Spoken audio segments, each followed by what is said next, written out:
মতো বাস, মরতে তো একদিন হবেই।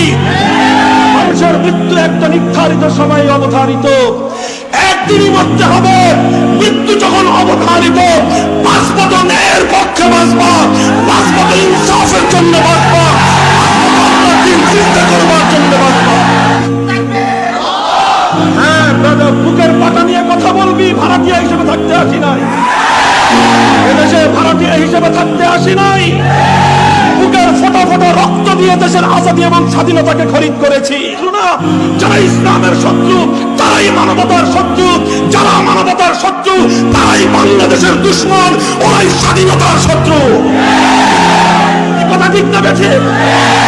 যারা এদেশে ইসলামের সৈনিক তারাই স্বাধীনতার সৈনিক, যারা আল কোরআনের সৈনিক তারাই স্বাধীনতার অদম্য প্রহরী, যারা কোরআনের দুশ্মন ওরাই স্বাধীনতার দুশ্মন, যারা ইসলামের দুশ্মন ওরাই দেশের দ্রোহী।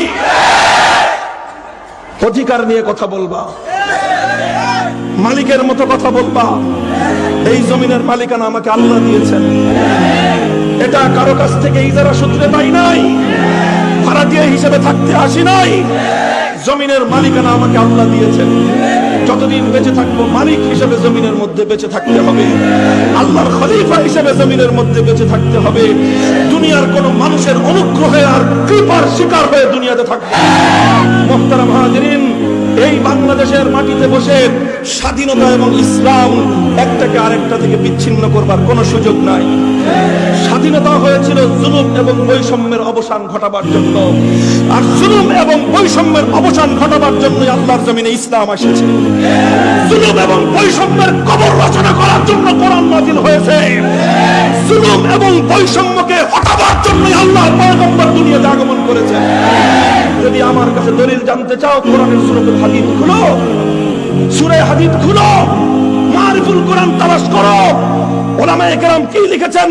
লাকাদ আরসালনা রুসুলানা বিল বাইয়িনাত ওয়া আনজালনা মাআহুমুল কিতাবা ওয়াল মিজান লিয়াকুমান নাসু বিল কিসতি। সমস্ত পয়গম্বর দুনিয়াতে আগমন করেছেন দুনিয়াকে জুলুম এবং বৈষম্য মুক্ত ইনসাফের দুনিয়া কায়েম করবার জন্য। কাজেই যে ইসলামের প্রথম শিক্ষা, মৌলিক শিক্ষা হলো ইনসাফ, যে ইসলামের মৌলিক শিক্ষা হলো বৈষম্যহীন সমাজ, যে ইসলামের মৌলিক যেই কোরআন নাযিল হয়েছে সাম্য এবং শান্তির সমাজ করবার জন্য, সেই সমাজের মানুষগুলো যখন জুলুমের বিরুদ্ধে, বৈষম্যের বিরুদ্ধে রুখে দাঁড়ায়, সেই দেশের ইসলামকে এবং সে দেশের স্বাধীনতাকে একটা থেকে আরেকটাকে বিচ্ছিন্ন করা, এটা স্বাধীনতারও শত্রুতা, এটা ইসলামেরও দুশমনী।